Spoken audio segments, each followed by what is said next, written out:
Labas, improvizuojantis žmogau. Šiandieną papasakosiu apie kontekstą ir kas tai yra. Kai ilgo formato improvizacija ir trumpo, nesvarbu kokio improvizacija, mes kuriam situacijas, yra labai svarbu nepamiršti sukurti kontekstą. Galima pradėti nuo konteksto, galima sukurti jį vėliau. Kartais būna pradedam, pavyzdžiui, šokti ar dainuoti, kas yra labai smagu, bet neaiškus kontekstas, kas čia vyksta. Tai yra svarbu praėjus kuriam laikui sustoti ir išsiaiškinti, kas čia vyksta.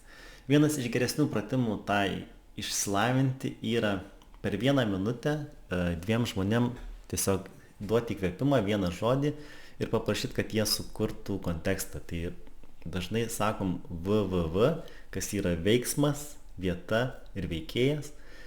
Yra dar 4 ingredientas, kuris labai svarbus, kaip jie jaučiasi toj situacijai, bet tas, kaip jie jaučiasi, gali būti susiję irgi su įdomiaja dalim labiau negu su kontekstu. Tai kadangi dabar šnekam apie kontekstą, tai tie 3 yra svarbiausi: kas esi, kur esi ir ką veiki. Ir kas nutinka, kai tu sužinai tuos 3 dalykus. Jeigu tu sužinai, kas esi, tai yra pavyzdžiui, ar aš tėvas, partneris, sūnus, ar mes abu esame bendradarbiai, mes žinom, kaip vienas su kitu šnekėt, kažkokius manipuliuoti, žaist, sakyti dalykus adekvačius arba ne, labai tada išlaisvėja mūsų suvokimas, ką mes galim sakyti ar daryti. Ir tiesiog pats supranti, kas tu esi, tada lengviau improvizuoti. Tai sekantis dalykas yra erdvė. Tai kol tu neįsivardini erdvės ir neaiški, tu esi kaip rūke. Tu net judėti negali, nes gali kažką atsitrenkti. Čia toks kaip vos tik pasakai vietą, tau scenai vaizduoti kartu ir žoms nusipiešia viskas, kas čia vyksta.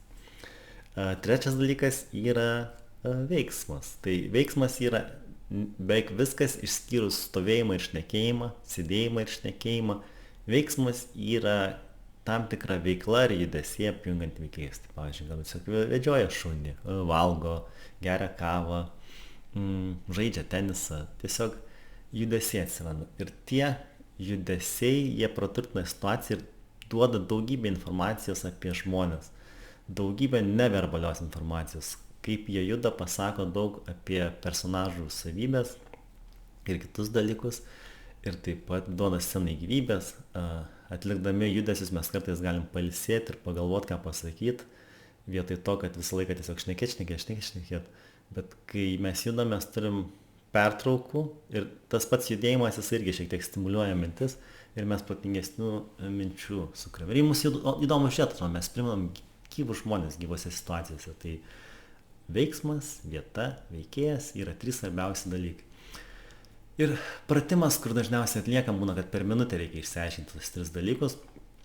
Tai kas yra svarbu, kad žmonės stengtųsi juos išsiaiškinti, bet kas yra dar svarbiau, kad jeigu jie neišsiaiškina nieko tokio, praėjus tai minutė ar tam laikui, kad tie patys žmonės suprastų, ko trūksta. Nes didžiausia problema nutinka su kontekstu, kad žmonės improvizuoja ir jie nesupranta, ko trūksta. Jie nesupranta, kad jie dar nežino, kas jie yra, arba jie nesupranta, kad jie kur yra. Bet ne tik jie nesupranta, visi žiūrovai nesupranta. Tai labai yra svarbu tai suprasti ir kartais galima įsivardinti ir vėliau. Netgi yra toksai irgi vienas būdas, kaip galima pajuokauti, tai kai tu žinai 2 dalykus, pavyzdžiui, veiksmas, ką mes veikiam, kokią veiklą užsiimam, ir mes žinome, kas mes esam, mes galim sukurti neadekvačią vietą.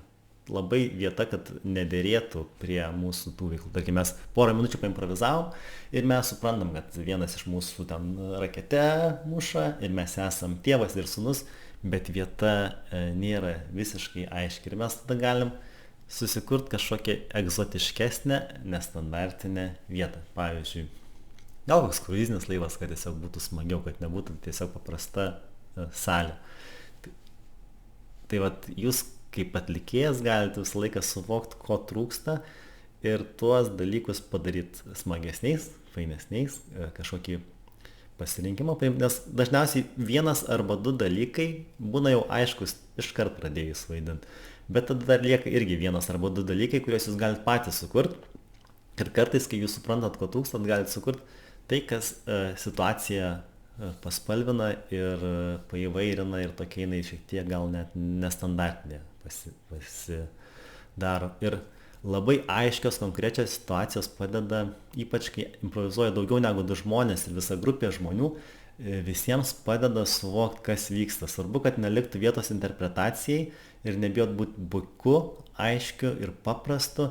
Ir tai, kad jūs suprantat ir jums atrodo, kad viskas čia aišku visiems, čia aiškiau net negali būti, vis tiek nujaučiu vienam iš 4 ar 5 žmonių, su kuriais kartu jūs improvizuojat, nieks dar nėra aišku, jisai turi pats savo minčių, pats savo idėjų ir tas visą laiką išverbalizuoti, iškomunikuoti tuos 3 dalykus. Ir kai pasistatot tą pagrindą aišku, tada jau galite ieškoti, kas čia yra juokinga, kas čia yra įdomu, kas čia yra smagu.